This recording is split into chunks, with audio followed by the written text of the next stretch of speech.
Committee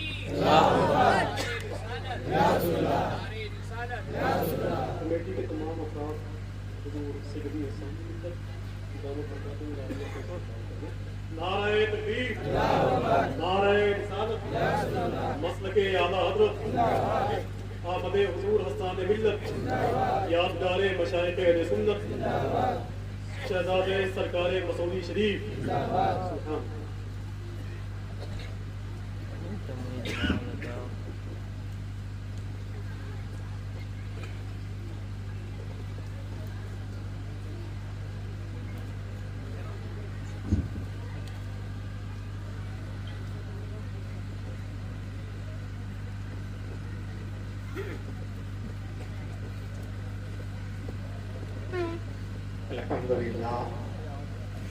अल्हम्दुलिल्लाह Kaffa वस्सलातु वस्सलामु अला मुहम्मदिन नबिय्यिल मुस्तफ़ा व रसूलिकल मुर्तज़ा व हबीबिकल मुस्तफ़ा व आलिहि बिस्सिद्क़ि वस्सफ़ा व सहबिहि उल हुब्बि वल वफ़ा व खुलफ़ाइहि सादातिना अबी बकर सिद्दीक़िल अकबर व उमर फारूक़िल आज़म व उस्मान गनी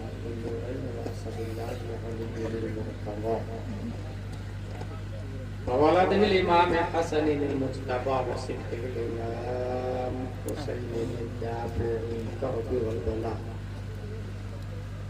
व फ़िज़्ज़त कबदिल बतूल ज़हरा सय्यदतिन निसा व बनी सय्यदना अब्दुल क़ादिर गौसिल बरा व सिराज उम्मतिही सय्यदना अबी हनीफ़ा इमाम अइम्मतिल हुदा वअला मुजद्दिदिल आज़म लिदीनिही व मिल्लतिही मुर्शिदिना अहमद रज़ा वअला अल्लज़ी मा ज़ाला वद्दद मुखालिफ़ सुन्नह मुहसिनीना अख्तर रज़ा अम्मा बअद फ़अऊज़ु बिल्लाहि मिनश शैतानिर रजीम बिस्मिल्लाहिर रहमानिर रहीम उलाइका अला हुदम मिन रब्बिहिम व उलाइका हुमुल मुफ़्लिहून। सदक़ल्लाहुल अज़ीम। मरकज़ अक़ीदत अरवाहुना फ़िदा जनाब मुहम्मद सल्लल्लाहु अलैहि वसल्लम की बारगाह में पढ़े अल्लाहुम्मा सल्लि अला सय्यदना सफ़ीना हबीबना नबीना मौलाना मुहम्मद बारिक सल्लल्लाहु अलैहि वसल्लम या रसूलल्लाह सल्लल्लाहु अलैहि वसल्लम।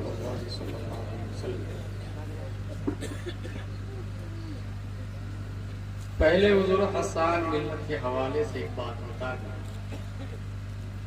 क्योंकि जलसा ही नहीं पूरी दुनिया इन्हीं के नाना के सबब है।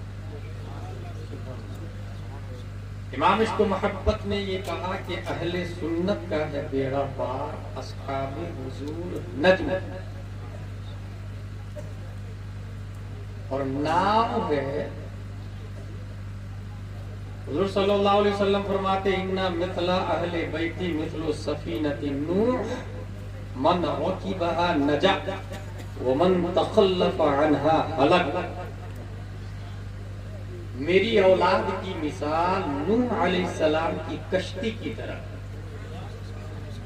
दुनिया में सबसे ऊंची चोटी का नाम है माउंट एवरेस्ट, 8,848 फीट जिसकी ऊंचाई है। दुनिया में सबसे ऊंचे पहाड़ इससे 15 फीट ऊपर पानी था नूह अलैहिस्सलाम के ज़माने में। रोए जमीन में कोई नहीं बचाए सिवा उसके जो कश्ती में बैठा। अब नबी फरमाते हैं कि मेरी औलाद की मिसाल नूह अलैहिस्सलाम की कश्ती की तरह है। गोया निगाहे मुस्तफा ये देख रही थी कि तूफाने नूह की तरह तूफाने वहाबियत भी होगा, तूफाने दयाबना भी होगा, तूफाने राफजियत भी होगा, तूफाने कुफ्र व शिर्क शबाब पर होगा। ऐसे में अगर कोई बचना चाहता है तो मेरी औलाद का दामन मजबूती से, मेरी औलाद नूह अलैहिस्सलाम की कश्ती की तरह। अच्छा, इतना कहने से भी बात वहां से हो जाता है, मगर उसके आगे जुमला तफसीली है। मन तखल्लफ अन्हा हलक व मन रकिबहा नजा।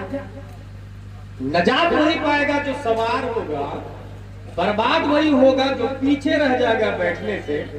अस्हाबे हुजूर नज्म है और नाव कश्ती जब सफेद आग पर तैरती है, ईस्ट वेस्ट साउथ नॉर्थ पता नहीं चलता, वो सितारों को देखकर सिमत का पता लगाते हैं और उसी हिसाब से अपनी कश्ती को चलाते हैं।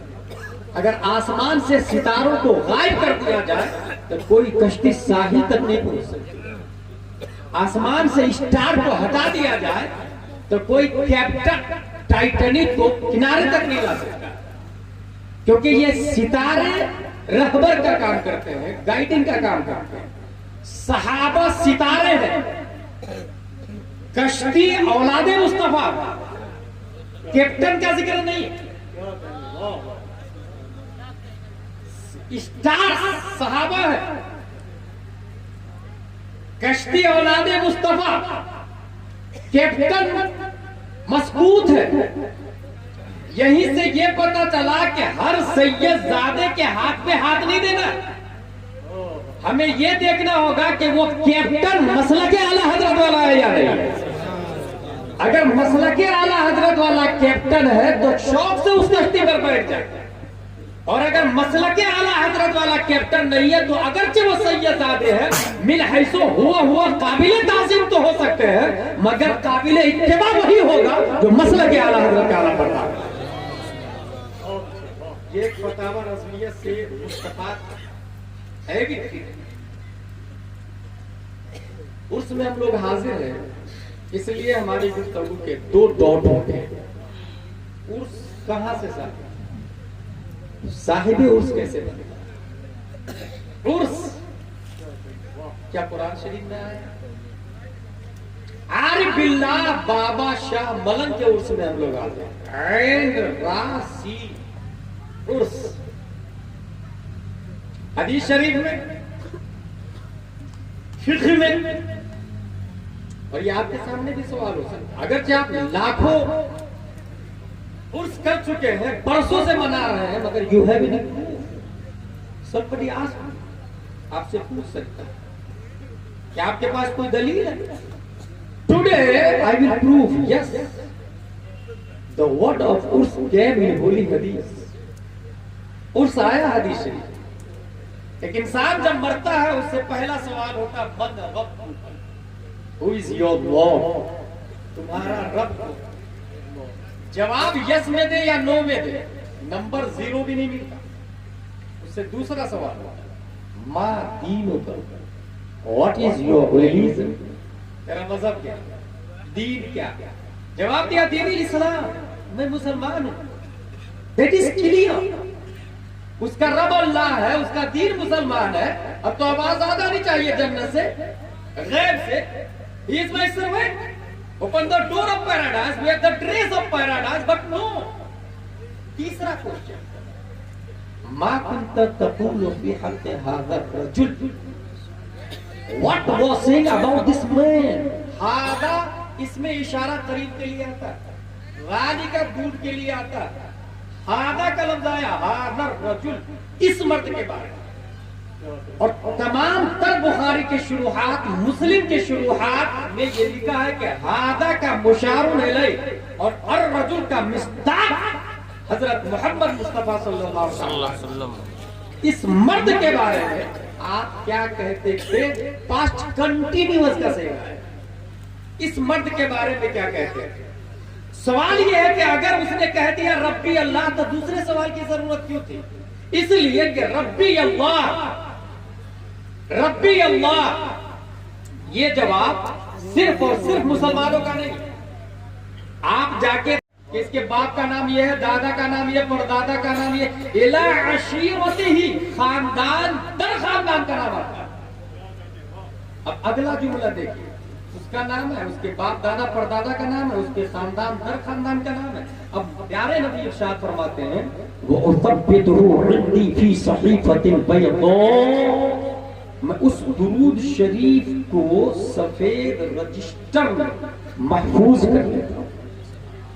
उस दुरूद शरीफ, अच्छा नाम भी लिखा हुआ है, बाप दादा के पोस्टल एड्रेस, और एक बार डाकिया खता कर सकता है, फरिश्ता खता नहीं कर सकता। ला यासूनल्लाह मा अमरहुम व यफअलून मा युमरून, वो सबके सब मासूम होते हैं। अब नबी की फाइल में दुरूद शरीफ पढ़ने वाले का नाम लिखा हुआ। और ये नबी की फाइल में क्यों लिखा हुआ? जाहिर सी बात है, नबी मोहताज नहीं और नबी को जरूरत भी नहीं है। जरूरत हम लोगों को, जरूरत उम्मत को है, वो तो मुख्तार। हमारी कहां जरूरत है? तो सबसे ज्यादा जरूरत पहला स्टेज कब्र का, जहां खड़े हैं मुनकर नकीर सर पर, बता दो आकर मेरे पैगंबर, न कोई हामी न कोई यावा, कि सख्त मुश्किल जवाब में है। इस वक्त हर शख्स मोहताज होगा और जरूरतमंद होगा। मुनकर नकीर सवाल कर रहे हैं और पूछ ही रहे हैं कि इस मर्द के बारे में क्या कहते थे। और ये वही मर्द है जिनके हाथ में फाइल है और उस फाइल में उसका नाम लिखा हुआ है जिसने दुरूद शरीफ पढ़ा। और रुए जमीन पर पूरी दुनिया में जुमा के दिन खड़े होकर सलातो सलाम कौन पढ़ता है? किसकी मस्जिद में खड़े होकर सलातो सलाम पढ़ी जाती है? वहाबी के यहाँ खड़े होकर सलातो सलाम जुमा में नहीं है, देवबंदी के यहाँ नहीं है। अपनी किस्मत से हम नाज करें, 1400 साल पहले प्यारे मुस्तफा ने जुमा का लफ्ज इस्तेमाल करवाया और जुमा में पूरी दुनिया, London, America, Canada, Durban, Italy, Sicily, रुए जमीन पे जितने सुन्नी रहते हैं सब के सब जुमा के दिन खड़े होकर सलातो सलाम पढ़ते हैं। और प्यारे मुस्तफा की फाइल में उसका नाम, बाप दादा का नाम, एड्रेस के साथ में, फुल एड्रेस के साथ में लिखा हुआ है। फरिश्ते पूछ रहे हैं, मां कुंता तक़ूलु फी हक़्क़ि हाज़ा रजुल। अब गुलाम जिलानी अज़हरी फैज़ान ताजुश शरिया से ये मिसाल देता है कि हमारी अकीदत बोलती है, बईद नहीं है जब नबी ये देखेंगे कि मेरा बंदा अज़ाब में है, मेरा बंदा सवालात में है, मेरा बंदा बला में है, मेरे बंदे से सवालात किए जा रहे हैं, तो प्यारे मुस्तफा कहेंगे, नकीरैन इनसे ना पूछो मैं कौन हूं,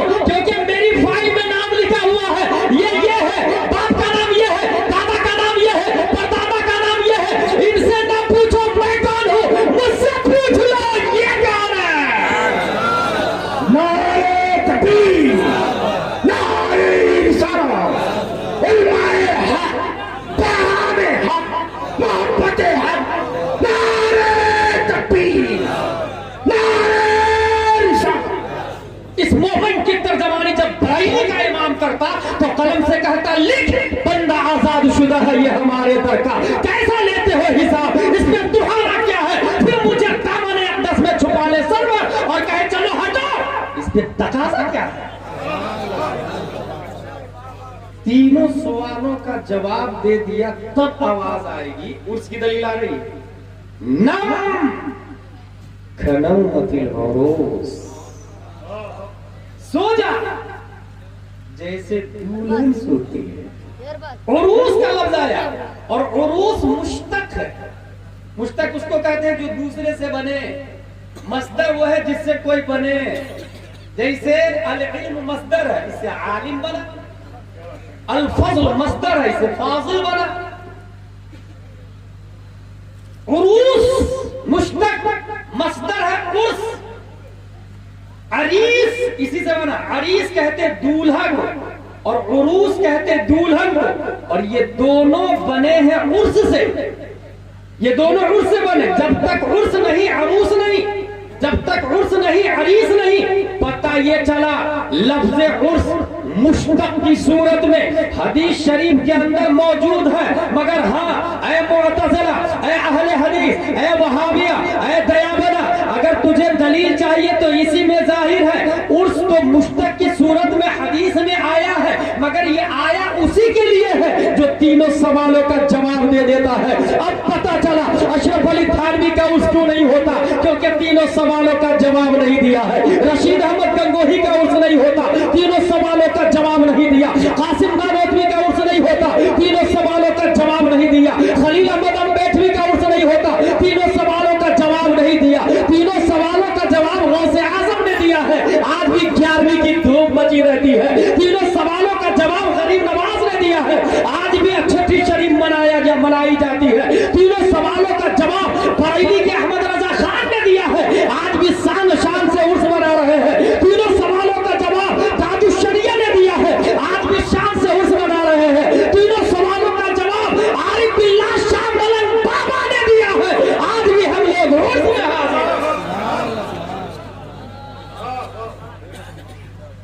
ये हो गई उर्स की तकलीफ। एक और पॉइंट अगर ये अल्लाह के वली, ये सब के सब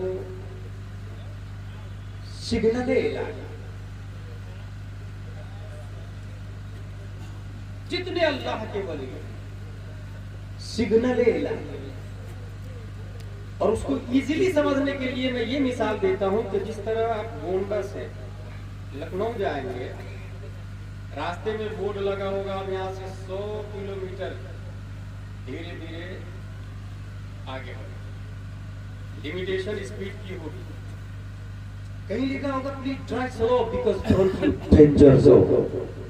अब यहाँ से 50 किलोमीटर है, राइट में हीरो का निशान, ये सिग्नल। एक बार खंबे पे, सीमेंट के खंबे पे लिखा होगा अब यहाँ से 30 किलोमीटर। जहां जहां रास्ता घूमेगा सिग्नल आपको घूमने का निशान है। परवरदिगार आलम यहाँ से लखनऊ माती हाईवे, मटेरियलिज्म हाईवे, काबिले आबाद सलासा highway, able to touch in see in watch in look highway. परवरदिगार आलम ये वो हाईवे है जो डामर, सरिया, सीमेंट, पत्थर, कंक्रीट, मिट्टी से बना है। अल्लाह ये वो हाईवे है जिसे इंसान देख सकता है, छू सकता है, पकड़ सकता है, उसके बावजूद 6 लेन है, फिर भी हमें सिग्नल की जरूरत पड़ती है। बगैर सिग्नल के हम चल पाते हैं। तेरा इस्लाम पकड़ने वाली चीज नहीं कि हमने पकड़ लिया ऐसे, हाँ मैं मुसलमान हूँ तो पकड़े हुए नहीं। इस्लाम बिलीव करना, इस्लाम मानने का नाम, इस्लाम अकीदे का नाम। कोई शख्स ये नहीं कह सकता ये मेरे पास इस्लाम है, ये देखो जरूरियात दीन को मानना, इसका नाम इस्लाम। परवरदिगार आलम तेरा इस्लाम दिखता ही नहीं और तूने ये कहा एहदिना सिरातल मुस्तकीम, ऐ बंदे दुआ कर अल्लाह मैं सीधे रास्ते पर चला, सिराते मुस्तकीम पर। तो ये जो इस्लामिक हाईवे है सिराते मुस्तकीम IH, एक होता है NH नेशनल हाईवे, एक होता है SH स्टेट हाईवे, एक है IH इस्लामिक हाईवे। ये इस्लामिक हाईवे सिराते मुस्तकीम है, इस पे बगैर सिग्नल के हम चलेंगे कैसे? बगैर एरो के हम चलेंगे कैसे? बगैर बोर्ड के, रहबर के, रम्स के, इशारा के, किनायात के पहुंचेंगे कैसे मंजिल मकसूद तक? परवरदिगार आलम ने दफा दखल मुक़द्दर के तहत इंसानों पे कर्म फरमाया और इस्लामिक हाईवे के दोनों किनारे सिग्नल लगाए। इस्लामिक हाईवे के दोनों किनारे सिग्नल लगाए। नूर मुस्तफा का, नूर मुस्तफा का एक टुकड़ा साबित की पीठ में रखा तो 80 हिजरी में कूफा की धरती पर अल्लाह का सिग्नल बनके इमाम आजम अबू हनीफा पैदा हुआ। नूर मुस्तफा का एक टुकड़ा ख्वाजा शेख अबू सालेह की पीठ में रखा तो 470 हिजरी में गीलान की धरती पर अल्लाह का सिग्नल बनके शेख अब्दुल कादिर जिलानी पैदा हुआ। नूर मुस्तफा का एक टुकड़ा ख्वाजा गयासुद्दीन की पीठ में रखा 533 हिजरी में संजर की धरती पर भारत के लिए सिग्नल इलाही बनके ख्वाजा गरीब नवाज पैदा होते हैं। नूर मुस्तफा का एक टुकड़ा अल्लामा नकी अली खां की पीठ में रखा 470 हिजरी में बरेली की धरती पर अल्लाह का सिग्नल बनके इमाम अहमद रजा खान पैदा होते हैं। नूर मुस्तफा का एक टुकड़ा अल्लामा इब्राहिम की पीठ में रखा ज़िलक़ादा 1362 हिजरी में अल्लाह का सिग्नल बनके ताजुश्शरिया अख्तर रजा खान पैदा। ये सब सिग्नल इलाही है। नूर मुस्तफा का एक टुकड़ा नूर अहमद की पीठ में रखा तो परवरदिगार आलम ने अल्लाह का सिग्नल बना के बसौली की धरती पर हुजूर हसन मियां को पैदा किया। ये सब सिग्नल इलाही है। दलील है ना, सिरातीन अनअमता अलैहि, उनके हाईवे पर चलना जिस पर अल्लाह ने इनाम किया, उनके हाईवे पर, उस रास्ते पर जिस पर अल्लाह ने इनाम किया। और अल्लाह ने किस पर इनाम किया? तफसीरुल आया बिल आया अनअमल्लाहु अलैहिम मिनन नबिय्यीन वस्सिद्दीकीन वशुहदा वस्सालिहीन, और सालिहीन में इमाम आज़म दाखिल। सालिहीन में गौसे आज़म दाखिल है, सालिहीन में ख्वाजा दाखिल है, दाता दाखिल है, मखदूम माहिर दाखिल है, मखदूम सिमरा दाखिल है, सरकार मसौली मारहरा के चौथा दाखिल है, बिगराम दाखिल है, सालिहीन में मुत्तकी परहेजगार दाखिल है।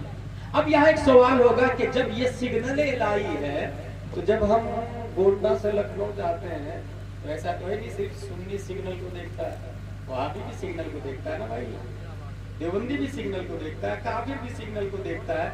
ये अल्लाह के वली सिग्नल है, तुम सुन्नियों ही को नजर आता, बस हम लोग को तो नहीं नजर आ रहा है, सुन्नी ही सुन्नी को नजर आ रहा।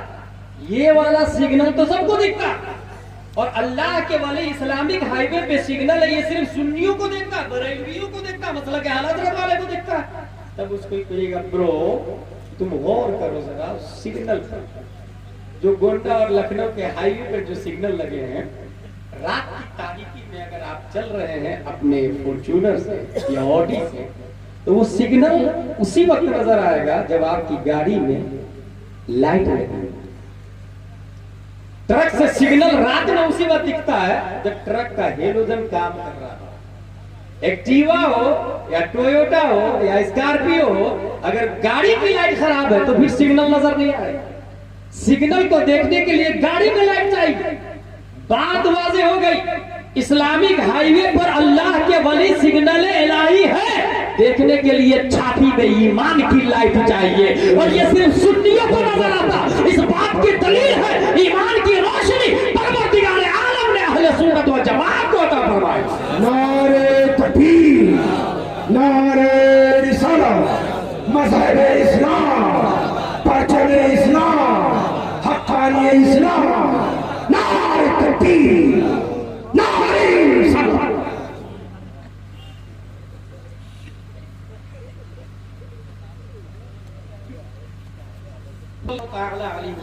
साहिब उर्स, ये उर्स की बात हो गई। अब साहिब उर्स इंसान कैसे बनता है? हुजूर सल्लल्लाहु तआला अलैहि वसल्लम के बाद ही से सवाल शुरू होता है। एक जमात ने ये कहा नबी सल्लल्लाहु अलैहि वसल्लम की मिसाल शरीफ के बाद नमाज, रोजे, हज, अल्लाह, नबी, काबा, गुंबद खजरा सब तस्लीम है, ज़कात वाला जो सिस्टम है ना वो हमको तस्लीम नहीं।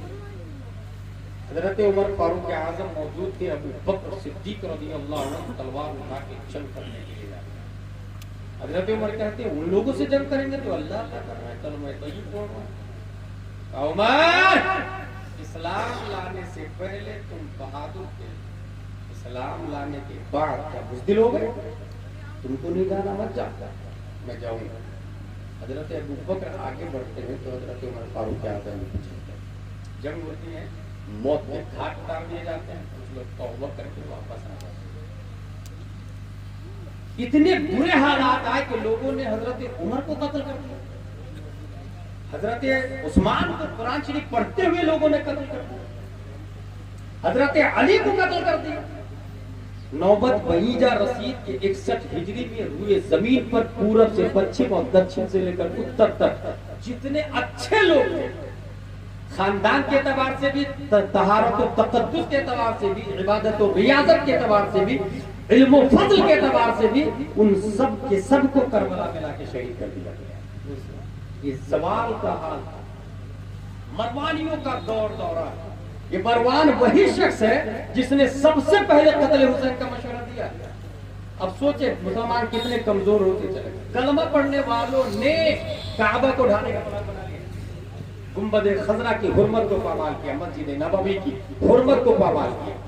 मरवान के बाद अब्दुल अजीज तख्त पर बैठता, अब्दुल मलिक तख्त पर बैठता और अब्दुल मलिक के इंतकाल पर उमर बिन अब्दुल अजीज तख्त पर बैठे। मरवानियों की हुकूमत है, बेनमाजी, अय्याशी, शराब, शबाब पर है। शरीयत को ज़ेरे कदम रौंदा जा रहा है। यजीद को लोग अमीरुल मोमिनीन लिख रहे हैं। परवरदिगार आलम की मशीयत को कुफ्र पर जला लाता और मरवान ही के खानदान से मरवान का पोता 2 नवंबर 662 ईस्वी में मदीने की धरती पर उमर बिन अब्दुल अजीज के नाम से पैदा होते हैं। ये पहली सदी हिजरी के मुजद्दिद है उमर बिन अब्दुल अजीज रज़ी अल्लाह ताला अन्हु।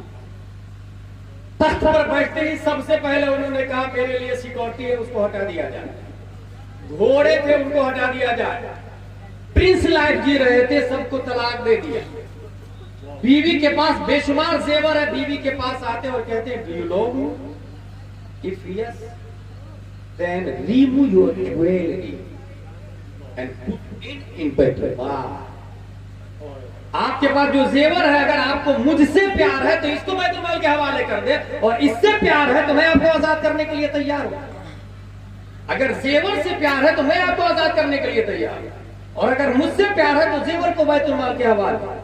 उमर बिन अब्दुल अजीज रज़ियल्लाहु ताला अन्हु पाके फदक को मरवानियों ने अपने जाती तसर्रुफ में ले लिया था।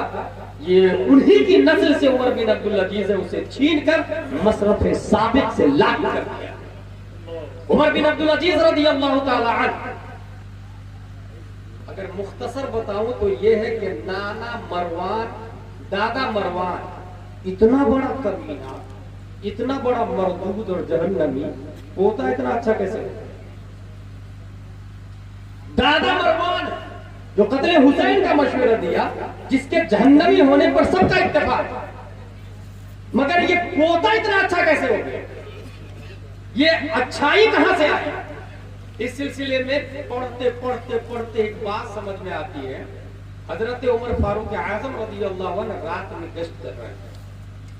एक घर से आवाज आती, बेटी दूध में पानी मिला दे। बेटी ने कहा माँ, अमीरुल मोमिनीन का कानून नहीं मालूम, कोई दूध में पानी नहीं मिलाएगा। माँ ने कहा बेटी मिला दे, अमीरुल मोमिनीन देखने नहीं आएंगे। बेटी ने कहा माँ, मैं खातून नहीं, तो सामने वफादारी और पीठ के पीछे गद्दारी।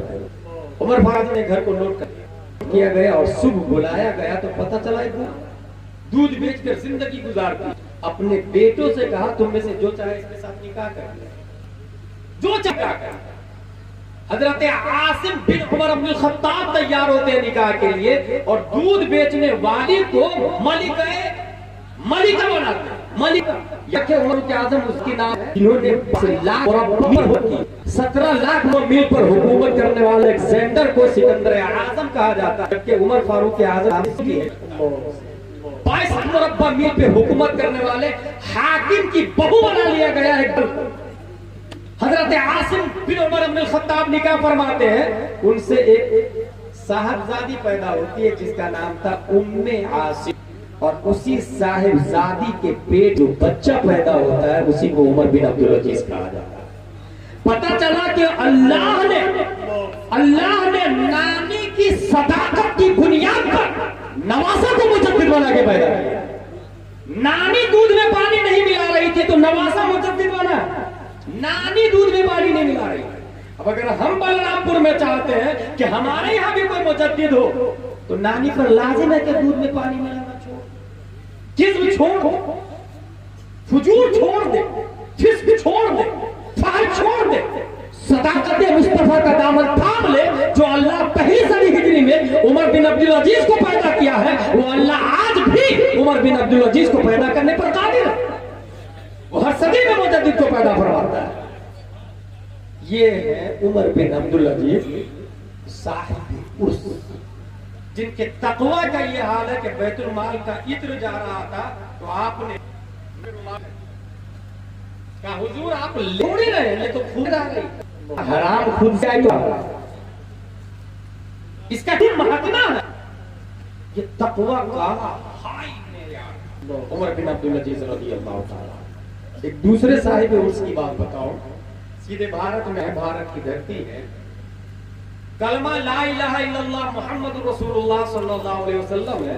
इसकी जगह एक नया कलमा वजूद में आता है, और ये नया कलमा वजूद में लाने वाला एक शिया था जिसका नाम था अबुल हसन फैजी, जो ईरान से है।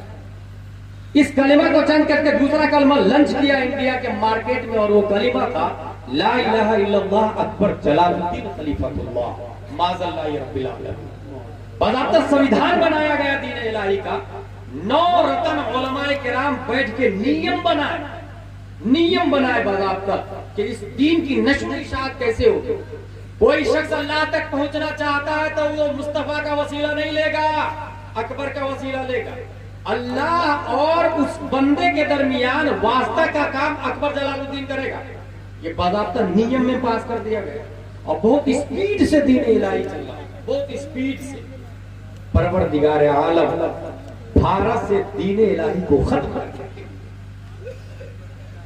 26 जून 1564 ईस्वी फारूक आजम ही के खानदान से शेख अब्दुल अहद की पीठ से एक बच्चा सरहिंद में वजूद में लाता है, जिन्हें दुनिया मुजद्दिद अल-फिसानी के नाम से। पंजाब से आवाज आई अकबर बातिल है, नजरियात कुफरिया है, नौरतन उलमा वाजिबुल कत्ल है। अकबर नेचुरली बहुत अच्छा आदमी था। इब्तिदाअन आलिम को देख के घोड़े से उतर के दस्तबूसी करता, सर पे हाथ रखवाता, मगर शिया ने उसको डैमेज कर दिया ईरान से आके। और बाज़ाब्ता ये कहा कि हजरत आप अल्लाह के खलीफा है, जिस तरह नबी पे वही आती थी उस तरह आप पे भी वही आती है। अकबर भी मोटा हो गए, अच्छा वही आती, मुझ पे पता ही नहीं चलता कब आती वही। बोले हजरत जब आप सोते रहते तब वही आती है। बोले अच्छा, वो भी सोचा हो सकता है भाई सोने वाले को क्या खबर। बोले क्या वही आती है? बोले आज तो ये वही आई थी, अय्युहल बशर ला तज़बहुल बकर फ़इन तज़बहुल बकर फमा अबाकुमुस सकत। ए खलीफा, बकरा को ज़बह मत कीजिए, वाइट। अगर आपने किया तो आपका ठिकाना जहन्नम। वो बेवकूफ जाहिल काफिर उठा के पाबंदी लगा। बादशाह आज तक भुगत नहीं पड़ रहा। मुजद्दिद अल-फिसानी अपने मिशन को आगे बढ़ाते हैं। अकबर चूंकि इब्तिदान बहुत अच्छा था इसलिए दरगुजर कर दिया और ये कहा अबुल हसन फैजी से, दीन इलाही को तुम आगे बढ़ाओ, शेख अहमद फारूकी जो कर रहे हैं उसे करने। अकबर मरता है, उसके बाद जहांगीर तख्त पर बैठता है और जहांगीर बैठते ही और अपने बाप के दीन को स्पीड और फोर्स के साथ इंडिया में आगे बढ़ाता है। मुजद्दिद अल-फिसानी जब उसके सामने आते हैं, जेल में डालने का हुक्म दिया जाता है। मध्य प्रदेश में ग्वालियर एक जगह का नाम है, उसके जेल में मुजद्दिद अल-फिसानी को 1-2 दिन नहीं, 1-2 महीना नहीं, 1-2 साल नहीं, 7 साल तक जेल में डाल दिया मुजद्दिद अल-फिसानी। जस्ट इमेजिन, आज 26 आयतों का इनकार किया जाए, आप सर उठा के आवाज बुलंद करें, आपको अगर जेल में डाल दिया जाए तो क्या करें? और जो लोग बाहर है उसे क्या करना चाहिए? इससे सीखे। यही भारत है, यही गवर्नमेंट से मुजद्दिद अल-फिसानी टकराते हैं।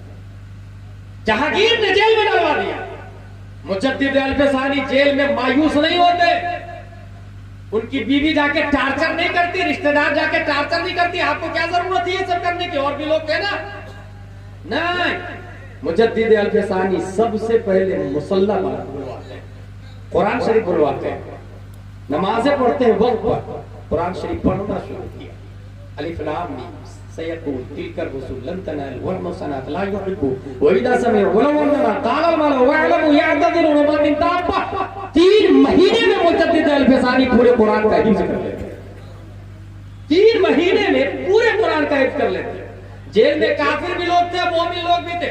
काफिरों के पास जाके तबलीग करना शुरू करते हैं। Listen to me bro, Allah is the one, none is equal to him, he is alone.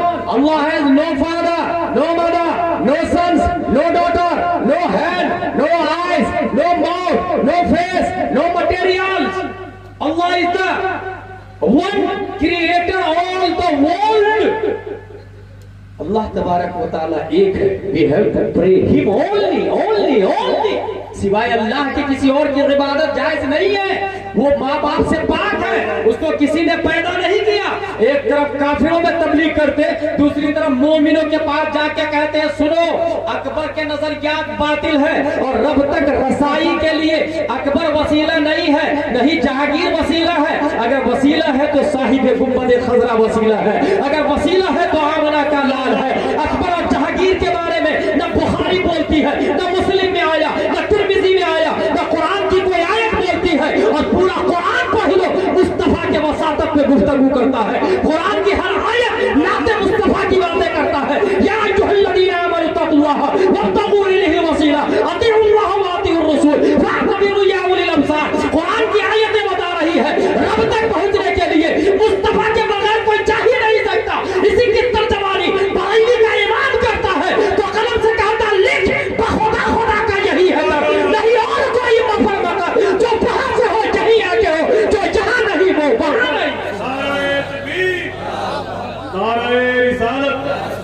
मसलके आला हजरत आमद हुजूर हसन मिल्लत हजरत अल्लामा मुफ्ती गुलाम जीलानी साहबुल्लाह वो जेल में है,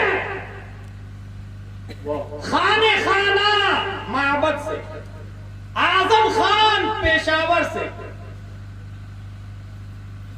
और एक शख्स पंजाब से, 3 मुरीद मुजद्दिद अल-फसानी के मैदान में आ गए और जहांगीर को कहा, जहांगीर सुन, या तो मेरे पीर साहब को जेल से बाहर निकाल, या दम है तो मैदान में जंग जाके लड़ने के लिए तैयार हो जाए। 3 मुरीद बस हद के लिए आगे निकल गए, या तो लड़ या तो मेरे शेख को बाहर निकाल।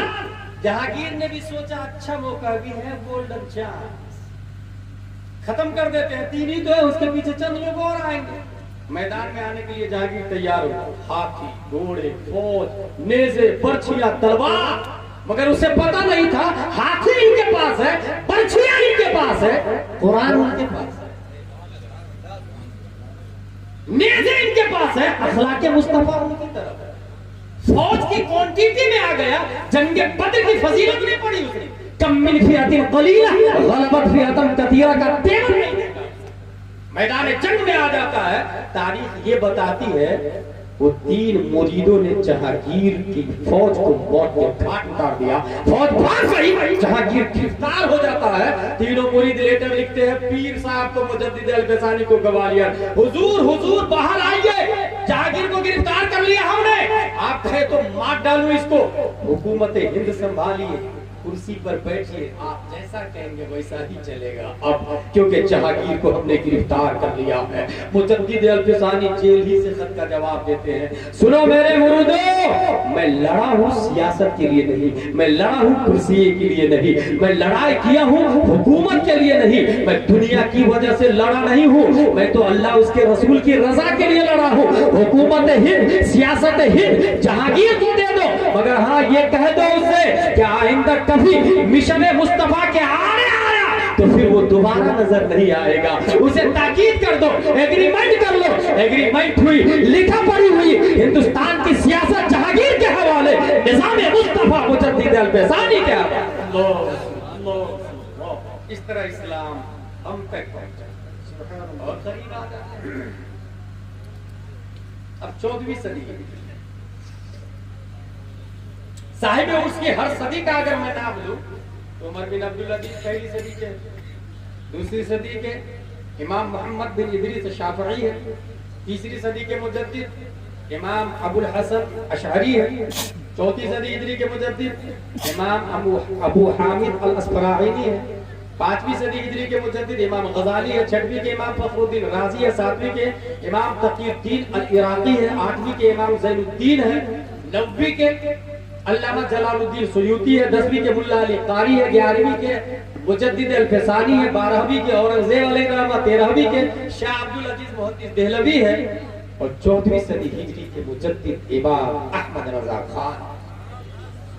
जिनके जमाने में क्या हुआ था ये तफसील से अल्लामा अब्दुल मुस्तफा हशमती ने बता दिया, तफसील के साथ। मैं एक दूसरा पहलू बताऊं, इमाम अहमद रजा खान पावले बरेलवी की 1896 दुनिया में सबसे पहले जिसने टोपोलॉजी का नजरिया पेश किया, इमाम अहमद रजा खान।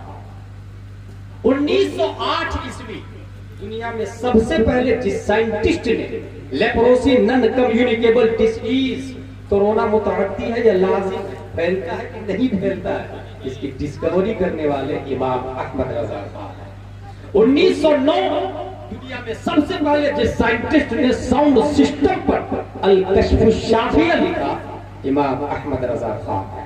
1909 ईस्वी दुनिया में सबसे पहले जिस साइंटिस्ट ने अर्थक्वेक ज़लज़ला कैसे आता है इसकी सही वजह दरियाफ्त करके दुनिया के सामने भी पेश की, इमाम अहमद रजा खान है। 1915 ईस्वी दुनिया में सबसे पहले जिस साइंटिस्ट ने फ्लूइड डायनामिक्स समेत नाम व शरई हुक्म के साथ पानी की 350 किस्में की है, इमाम अहमद रजा खान की जात है। 1916 ईस्वी दुनिया में सबसे पहले जिस साइंटिस्ट ने मिनरल फिजिक्स मिट्टी और पत्थर की बाबे तयम्मुम में 311 किस्में की है, इमाम अहमद रजा खान की जात है। 1919 ईस्वी दुनिया में सबसे पहले जिस साइंटिस्ट ने एटॉमिक पावर पर अल कलेमतुल मुल्हिमा लिखकर 5 दलीलों से न्यूटन और आइंस्टाइन का जनाजा निकालकर बुतलान के कफन में ज़ेरे ज़मीन हमेशा के लिए दफन कर दिया, इमाम अहमद रजा खान है, जिनकी लकीरों की पैमाइश रसदगाहों में है, जिनकी मानवी तहकीक की गहराई रिसर्च सेंटरों में है, जिनकी मोहब्बत से तय करे इश्क को परवाज़े मदीना का सलीका मिलता है, जिनके अर्शी मफाहिम की कमाने चांद सूरज ही नहीं दायरतुल बुरूज को अपने अहाते में ले चुकी है, जिनके सिक्का को चलाने के लिए अरबो अजम राइजुल वक्त की जमानत देने पे तफाखुर करते हैं, अहले सुन्नत कयामत तक जिनकी बारगाह में इन अल्फाज से अकीदत को पेश करेंगे, अहले सुन्नत की शाही तुमको रजा मुसल्लम, हर इल्म फन की शाही तुमको रजा मुसल्लम, फिक्र नजर की शाही तुमको रजा मुसल्लम, मुल्के सुखन की शाही तुमको रजा मुसल्लम, जिस सिद्ध आ गए हो सिक्का बैठा आमदे हुजूर हसन मिल्लत अल्लामा मुफ्ती गुलाम जीलानी साहबुल्लाह। वाह क्या कहने भाई, वाह। साहिब उर्स ये लोग थे। ठीक आखिरी बात, 1856 में ऑस्ट्रेलिया में एक साइंटिस्ट पैदा होता है, साइंटिस्ट बाद में बना, उसका नाम था Sigmund Freud. Australia, not Australia, Australia, it is city of Europe, big city. वहीं पर एक यूनिवर्सिटी है जिसका नाम है वियना। अल्लामा आफाक मुशाहिदी, ये वही यूनिवर्सिटी है जहां हिटलर फेल हो गया और फिर पार्टी ज्वाइन करके वो कोहराम बताया कि सेकेंड वर्ल्ड वॉर मौजूद हुआ। उसी को गांधी ने लेकर लिखा था, it is quite clear that you are today the one person in the world who can prevent a war which may reduce humanity to a simple stage. Vienna university से फेल होने वाला है। 25 साल के बाद सिगमंड फ्राइड न्यूरोलॉजिस्ट में MD करता है और दुनिया के सामने एक थ्योरी पेश करता है और उसकी वजह से उसे नोबेल प्राइज भी मिलता है। और जानते हो थ्योरी क्या पेश किया? इंसान की पर्सनालिटी में दिए 3 department, different part in human personality. इंसान की बॉडी में 3 मुख्तलिफ चीजें हैं, आईडी, ईगो, सुपर ईगो। ये स्कूल में पढ़ाया जाता है यूनिवर्सिटी के बच्चों को, कॉलेज के बच्चों को, स्कूल वालों। ID, it, ego, super ego. It जैसे नजर, नफ्स, शरारत गुनाह की तरफ माइल। ईगो दिल जो बैलेंस करता है आईडी और सुपर ईगो के दरमियान, जो इत्तेदाल लाने की कोशिश करता है नफ्स और रूह के दरमियान। सुपर ईगो जैसे रूह जो ये बताता कि नहीं ये गलत काम है। आईडी, ईगो, सुपर ईगो को समझना हो तो ये समझ ले 10 रुपए की आपने चाय पी ली, वहां से खसक गए, ख्याल आया निकल जाओ, 10 रुपए तो बचेंगे। इसको कहते हैं आईडी। एक ने कहा नहीं यार ये अच्छी बात नहीं है, लोग क्या कहेंगे, चलो चल के देते हैं, इसको कहते हैं ईगो। और जो वापस दोबारा देने पे मजबूर कर दिया और दे ही दिया आपने, इसको कहते हैं super ego. ID, ego, super ego. बताना यह है कि 25 साल के बाद 1856 में पैदा हुआ था, याद रखिएगा, Sigmund Freud scientist, Sigmund Freud 1856। 25 साल के बाद दुनिया के सामने ये थ्योरी पेश किया कि इंसान की बॉडी में 3 डिफरेंट चीजें हैं, आईडी, ईगो, सुपर ईगो। 1856 ठीक इसी साल इंडिया में एक आदमी पैदा होता है। 1856 इसी साल में इंडिया में एक आदमी पैदा होता है और 25 साल उसने पढ़ाई नहीं किया, किसी यूनिवर्सिटी में नहीं गया, किसी मदरसे में एडमिशन भी नहीं लिया। 2.5 साल की उम्र में, 2.5 साल की उम्र में सामने से तवाइफ जा रही थी, उसने अपना कुर्ता उठा के अपनी आंखों को छुपा लिया। 2.5 साल की उम्र में आंखों को छुपाया। तवाइफ ने कहा वाह रे मियां, जिसे छुपाना चाहिए उसे बोल दिया तुमने, जिसको ढकना चाहिए उसे बोल दिया, जिसको खुला रहना चाहिए उसको ढक दिया। तब उस 2.5 साल के बच्चा ने सिगमंड फ्राइड का जवाब देता है, कि तूने तो 25 साल के बाद पर्सनालिटी की 3 किस्में की, ये 2.5 साल का बच्चा पर्सनालिटी की 3 किस्में करता है कि सुनो, पहले नजर बहकती है तब दिल बहकता है, जब दिल बहकता है तब सतर बहकता है।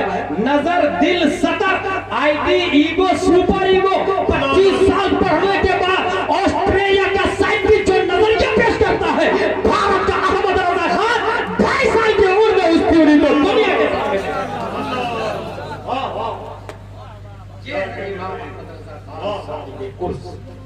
मेरे भाई, इसके लिए जरूरी ये है कि हमें भी पढ़ना चाहिए, अपने अपने मकतब पे तवज्जो दे। दारुल उलूम में आना ये फर्ज वाजिब नहीं, मकतब में अगर आपने अरबी के साथ में उर्दू भी पढ़ाया तो ये काफी हो।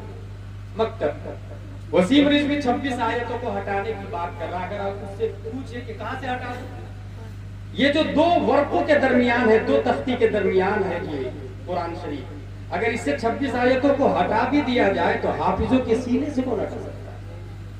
और क्या कभी आप फिर लोहे महफूज से कौन हटा सकता है? और फिर जिसका प्रोटेक्टर अल्लाह हो, इन्ना नहनु नज़्ज़लना ज़िक्रा व इन्ना लहु लहाफिज़ून। मैं ये समझता हूं कि इतनी ताकीद है, इन्ना ये ताकीद है, नहनु का पहले आना ये ताकीद है, नज़्ज़लना बाबे तफरील ये ताकीद है, लाम लहाफिज़ून में लाम ताकीद का, इतनी ताकीद के साथ रब फरमा रहा है गोया एक नहीं हजारों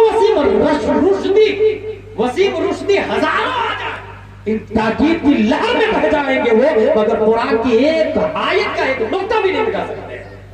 अच्छा, ये पहला शख्स नहीं है, 1400 साल पहले भी कुछ लोग कुरान मिटाने के लिए आए, शक्लें अलग थी। फॉर एग्जाम्पल, हजरत उमर से एक यहूदी ने कहा था, उमर ये जो कुरान है ना मैं मान लेता, मगर जो कुरान लेके आता ना तुम्हारा वो जिब्रील, उससे अपनी नहीं बनती।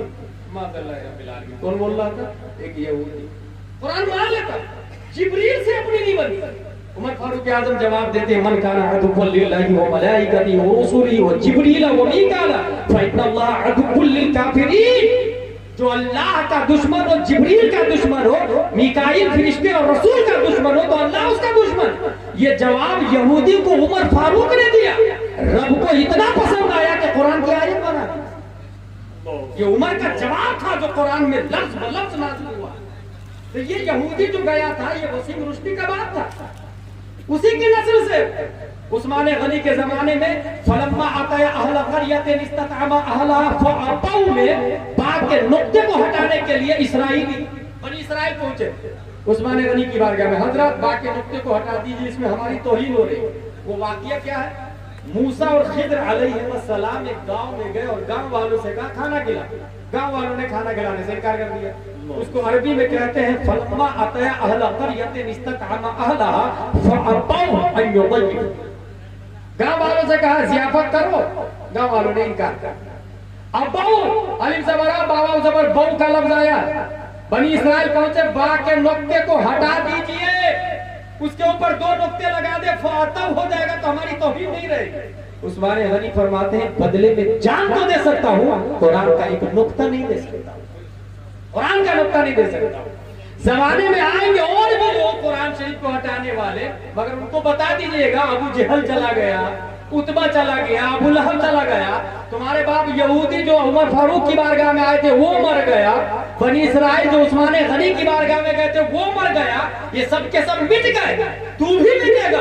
रही बात कुरान शरीफ को हटाने मिटाने की, तो जब हम लोग 3-4 साल की उम्र में मुहर्रम का चांद देखकर लाठी खेलने के लिए अखाड़े में उतरते हैं, तो वहां हमारे बाप दादा भाई लोग एक शेर कहते रहते हैं, है कौले मोहम्मद कौले खुदा, फरमान न बदला जाएगा, बदलेगा जमाना लाख मगर कुरान न बदलेगा।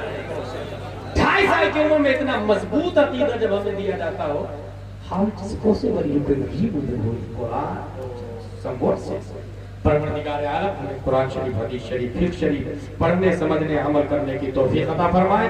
जो लोग मुरीद नहीं है, हम गोल्डन चांस पाए हैं, हुजूर हस्सान मिल्लत से मुरीद हो जाए।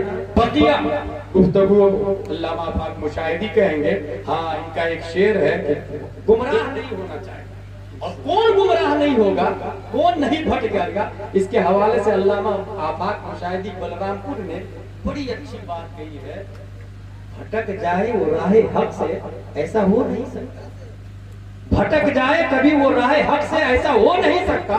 इमाम अहमद रजा को अपना जो रहमत मसलक आला हज़रत से जुड़ जाए इंशाअल्लाह महफूज रहेंगे। उसी की एक कड़ी हुजूर हस्सान मिल्लत है। वमा अलैना इल्लल बलाग। अस्सलामु अलैकुम। करम की बरसात हो रही है।